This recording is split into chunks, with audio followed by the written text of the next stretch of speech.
Buenos días, tardes y noches. El episodio de hoy será también en inglés, en continuación de nuestro estudio de Génesis en inglés. El enlace para verlo en español se encuentra aquí abajo de la descripción. Saludos a la librería guadalupana, Nuevo Amanecer. Today we're going to continue in English with our study of Genesis. Those wanting to pursue this study in Spanish, the link is right below in the description. Ahora, well, now let's continue. We're going to look at Genesis chapter 14. Please open your Bibles to it. I'm going to be following it from the Douay-Rheims Bible. Last we saw that Abraham and Lot parted ways due to the fact that Abraham and Lot both had a lot of belongings, huge amounts of cattle, and their shepherds were fighting each other over the few resources available. So we saw that Abraham told Lot that they didn't part ways, and Lot migrated towards the region around Sodom and Gomorrah. Here we go. And it came to pass that at that time that Amraphel, king of Shinar, Shinar, we already spoke, is a region in northern Iraq. Arioch, king of Pontus, that is a region now known as Turkey. And Kedorlaomer, king of the Elamites, that is a region around Iran. Let's go, and Tadal, king of nations. It doesn't specify which nations. But let's look at these three that have been identified. Let's look at them in the map.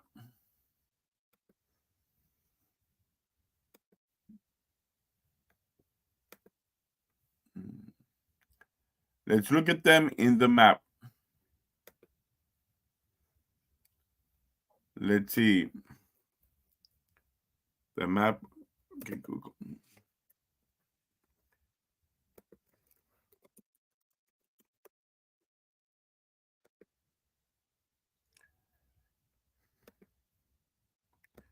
Now, if we look this way,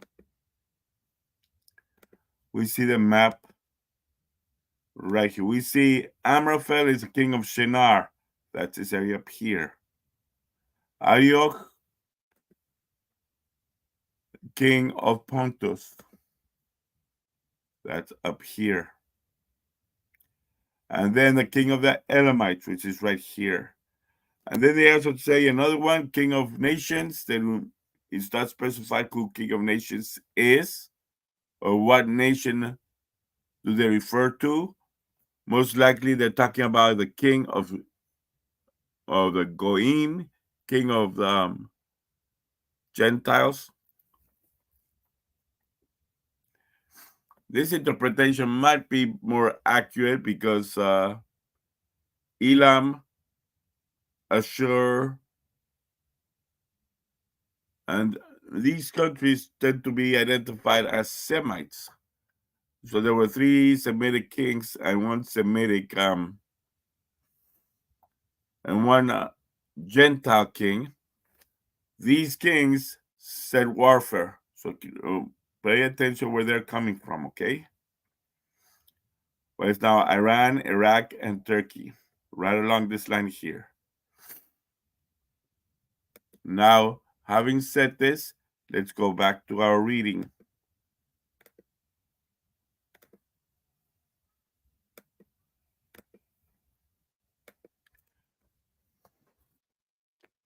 They made war against Barak, king of Sodom, Bersa, king of Gomorrah, and against Senab, king of Adamah, and against Semeber, king of Seboim, and against the king of Bela, which is Segor. All those kings mentioned here were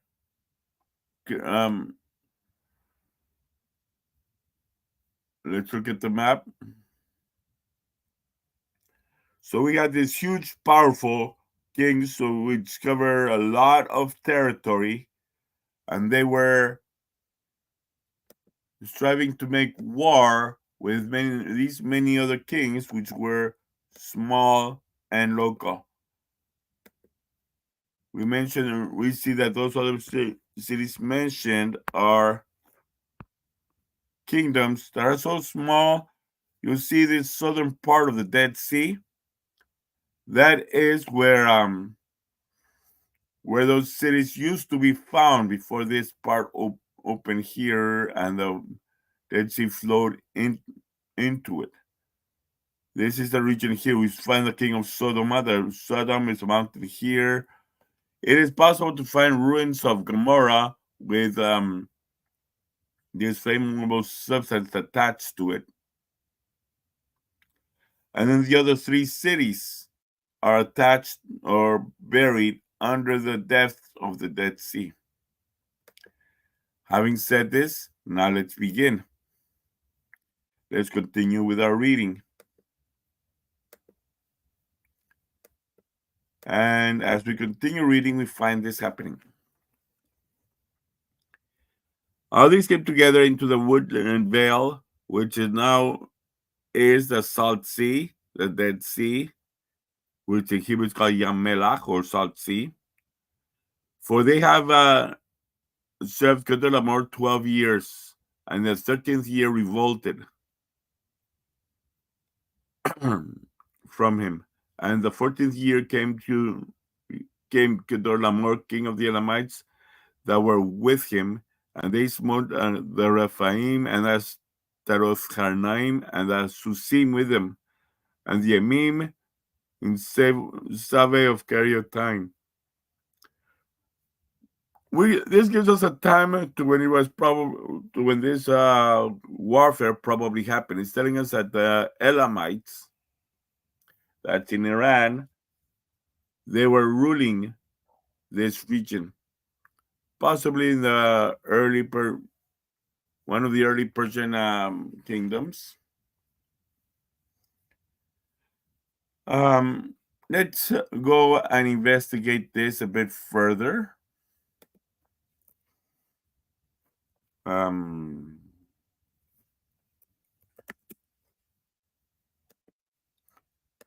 Let's see if we can come up with a time frame for this.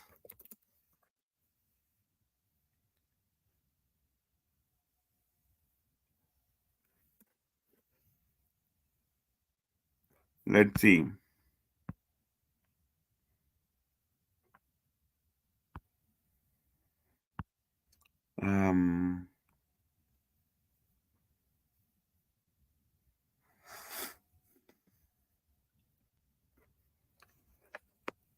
Unfortunately, this maps tend to give us too recent of dates. But if we were to go through Babylonian empires,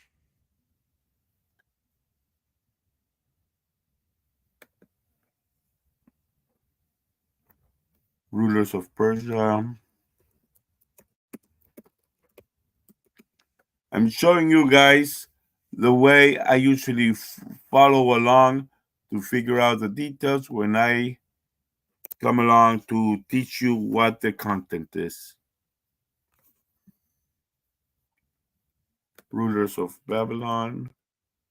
Wait, they were Elamites, not Persians. Okay.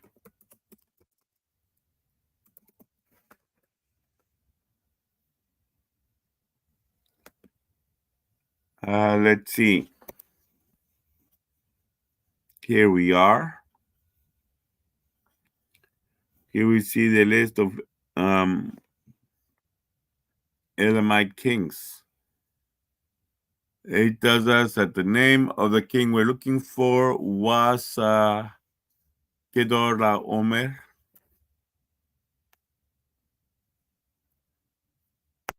And let's look at if we can find something like that. Giranme, Tazitra.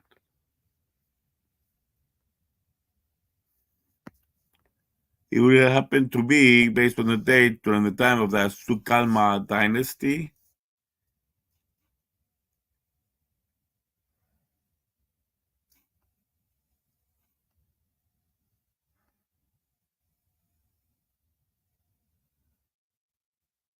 Hmm.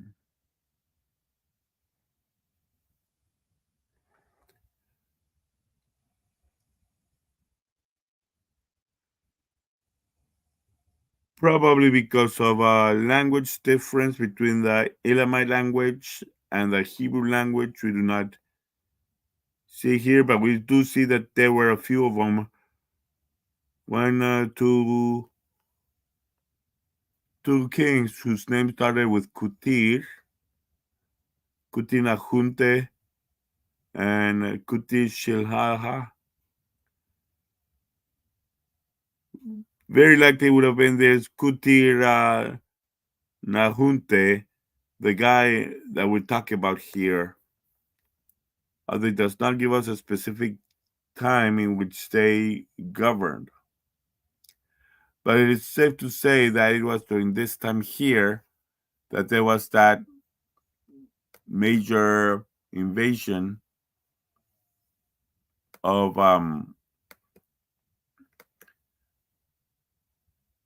when this war happened, because we do know, for example,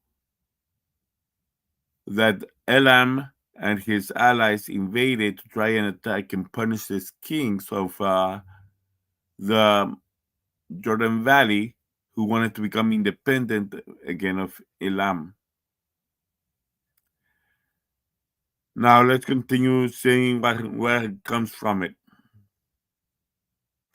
And in the 14th year, we saw that already. And the king of Sodom, the king of Gomorrah, and the king of Adamah, Adamah meaning land, the king of the land, the king of Seboim, and the king of Ala, which is Agor, went out, and they set themselves against the battle array in the wooden veil to wit against the Kedorlaomer, king of the Elamites, and Tadak, king of the nations, and the Amraphel, king of Sennar, and the Arioch, king of Pontus, 4 kings against 5. So we have 5 kings fighting against 4 kings. It does us in a wood veil. We see that in that region it is very arid, but there are plenty of evidence that during biblical time there was forest area, especially in very ancient time, where before the expansion of the Dead Sea to where it is now. It used to be smaller. Then an earthquake happened, leading part of it to seep through and form the modern shape. And then, because of all these people making money out of the Dead Sea, it has begun to decrease. But before it was a Dead Sea, it was a forest. Now, the wooden veil had many pits of slime, and the king of Sodom and the king of Gomorrah turned their backs and were overthrown there. Okay, pits of slime because of the water, the irrigation there. Yes, it was not for the Dead Sea it is now, but there was still water based because of the Jordan still flowing through there at that time. And that ground is full of salt. So there were pretty much a lot of pits there that where if you were to travel there, it becomes actually dangerous. If you were to travel to Israel now along the sides of Dead Sea, you will see a lot of signs warning you to stay out of certain regions due to the danger they present because of all that land and the salt traps around it. Certain pits open up, and people have been known to fall into those pits. So the same thing happened with some of these kings, the king of Sodom, the king of Gomorrah. They that remain fled to the mountains. Around the southern part of the Dead Sea, there are mountains. Uh, And these mountains have been known to be such a good, strong point that they even built a fortress they called Sodoma. I mean, it's called Masada, which is considered a very strong fortress.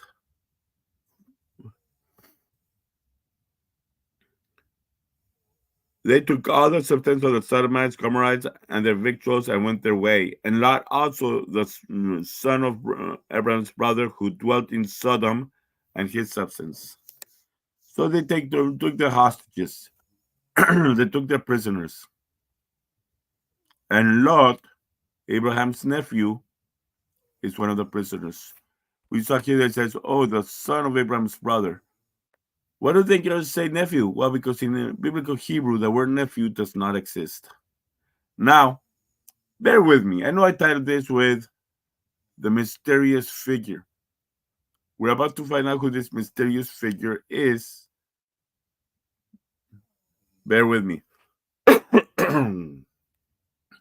And behold, one that had escaped from Abraham the Hebrew, who dwelt in the vale of Mamre the Amorite, the brother of Eshcol and the brother of Aner, for these had made a league with Abraham, which when Abraham had heard, to wit that his brother Lot was taken, he numbered the servants born in this house. 318 were well appointed, and pursued them to Dan. Now, first and foremost, it tells us here that this Lot was his brother. But in a few verses, he tells us the son of his brother. Well, what is it? Is it his brother or the son of his brother? As I explained to you, the word nephew does not exist in biblical Hebrew. In biblical Hebrew, the word for nephew is the same word for brother. As I explained yesterday, there were only 3 types of relationships recognized. There was Abba, which is the father. But you would also talk about your grandfather as Abba. Your great grandfather would also be your Abba. Your great great grandfather, your great great great great great great grandfather would be your Abba. The inverse, of course, was Ben, but you would have the Ben meaning son. You would call your grandson Ben or son. Your great great grandson, your great great great great great great grandson, they would all be your sons. The second relationship would be husband and wife, which is similar to all other husband and wife relationships. This one is pretty much the same all over the world. And then everything else was considered a brother, even if you did not know them. Now, having said this, we also see that Abraham, in order to survive in that area, he had made alliances with some people here. It tells us that he made a relationship with Eshcol and with Aner. In other words, other people who lived in the area, he had an alliance there to help him survive and prevent precisely this type of problems. Now, he joined forces with his allies and went to give chase to these northern kings, Elam, Sennar, Pontus, Goim, and he chased them to try and free his brother. They got up to them to Arisdan, which is right now about probably the area of the Tel Aviv region, more or less. Dividing his company, he rushed upon them in the night and defeated them and pursued them as far as Hobah, around Lebanon, which is on the left hand of Damascus. No, further up, it's on the left side of Damascus. That means on the north of Damascus. So he pursued them all the way past Damascus. Why do we say that the left is the north? Well, in Hebrew, the directions are based as if you were facing the rising sun. Kedem, which in Hebrew means straight ahead, is the east. Now, if you're facing the east, your left would be on the north. So right north of Damascus was the region of Hobah, which is where Abraham beat these other kings. And he brought back the other substance and Lot his brother with his substance, the women, also the people. He freed the captives. We need another Abraham now to free the captives in Israel, but go figure. Lord, send us another Abraham. Now, as Abraham was going back to his land and escorting the survivors that were taken captives by Kedorlaomer, somebody catches up to Abraham, and a very interesting exchange takes place. The king of Sodom went out to meet them after he returned from the slaughter of Kedorlaomer and of the kings that were with him in the Vale of Save, which is the king's vale. But Melchizedek, the king of Salem, bringing forth bread and wine, he was a priest of the Most High. So we see the king of Sodom is approaching Abraham, but not just the king of Sodom. Somebody else comes to him and interferes with whatever the king of Sodom was about to say. This is what happened to be Melchizedek. Something happened with this Melchizedek is the mysterious figure. He's only mentioned twice in the entire Bible. First, here in Genesis 14. Then he is not mentioned again till the book of Hebrews by Paul. Melchizedek. Let's see. But Melchizedek is first of all, Melchizedek is a king of Salem. He brought forth bread and wine, and he was a priest. Mind you, this is the time when priests usually offered goats or other animals, but this priest offers bread and wine. So he is a king and a priest at the same time, which was not that common in many times. Blessed him and said, verse 19, blessed be Abram, the Most High God, by the Most High God, who created heaven and earth. And blessed be the Most High God, by whose protection the enemies are in your hands. And he gave him all the tithes of all. In other words, Abraham gave tithes to Melchizedek. Now, I want to point out a few things here, because once again, this is all we hear in the Old Testament about Melchizedek. Melchizedek, king of Salem, bringing forth bread and wine, being the priest of the Most High God, blesses Abraham, and Abraham gives him a tithe of his spoils. Who is this King Melchizedek? Now, let me fix a few things here, because many people around think that, oh, he must be king of Jerusalem. But wait a minute. We are seeing now that Abraham is the one meeting with him. Jerusalem does not exist until the time of King David, which is a offspring, which is a descendant of Judah, Abraham's great-grandson. So this Salem here is not Jerusalem. Don't confuse Salem with Jerusalem. They are not the same city. And interestingly enough, there was no city called Salem. Now we need to look at the actual meanings here. In Hebrew, the meanings are important. Melchizedek in Hebrew means king of righteousness. He was also a king of Salem. The word for in Hebrew, this appears as Shalem, which is another variant of saying the word Shalom, king of peace. Who do you know that is a king of righteousness and the king of peace? Who offered up bread and wine? That's right, the Lord Jesus Christ. So it is the Lord Jesus Christ that comes up and meets up with him in this victorious mass, you could say, because you can see that this is another foreshadowing of the Holy Mass. Jesus Christ, the King of peace, the King of righteousness, offers up bread and wine. This is a mass, no doubt about it. And then during this mass, he blesses Abraham.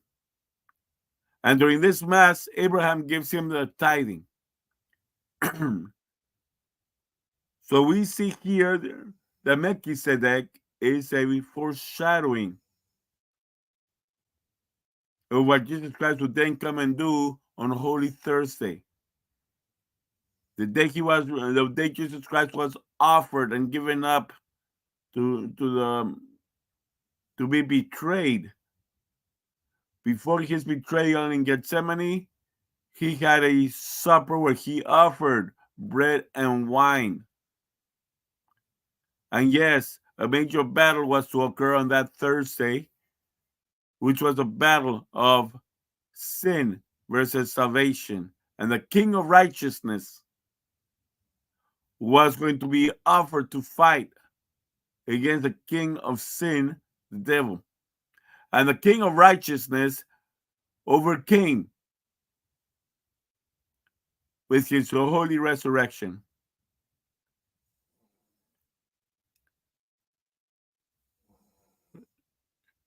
And the king of Sodom said to Abraham, this was after the mass was over, or at least after the foreshadowing of the mass. Sodom approaches Abraham and says, give me the persons and the rest to take yourself.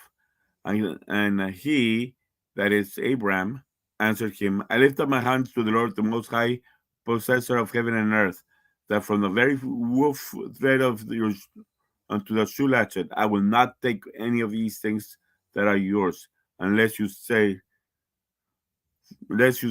I have enriched Abraham.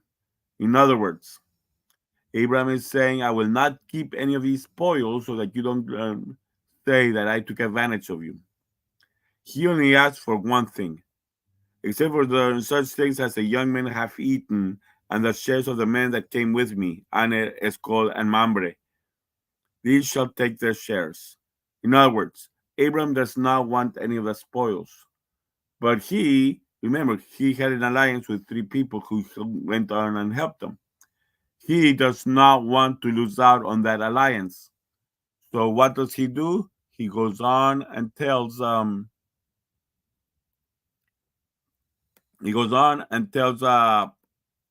king of Sodom that even though he does not want any of the spoils, he should be able to give the spoils to the king of Sodom.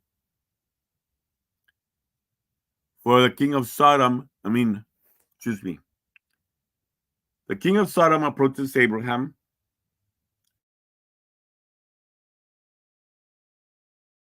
and the things that he had recovered of Elam. Now,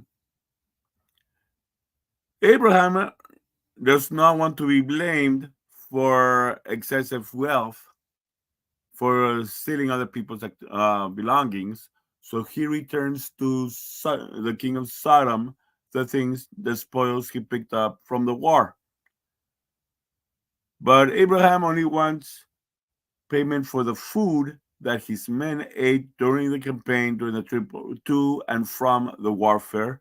And he asks that his allies, Aner, Escol, and Mamre, get to keep their spoils.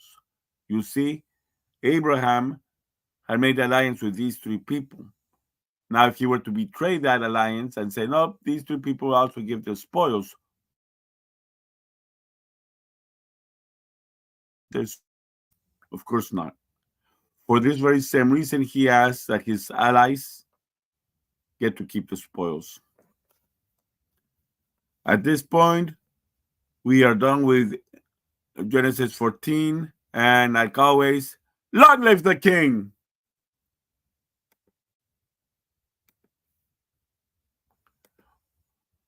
We have a greeting here from Hermano Pepe. Greetings, Hermano Pepe. Glad that you're following us this morning. And we are still discussing. Hermano Pepe has an idea for when we discuss Romans 8 in, let's see. I do have it scheduled, Romans 8 for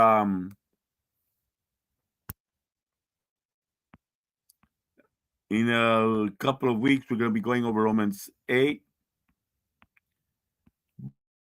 But I'm going to discuss with Hermano Pepe because he has some things he wants to cover that day. We will see you then. And as always, long live Christ the King! Viva Cristo Rey!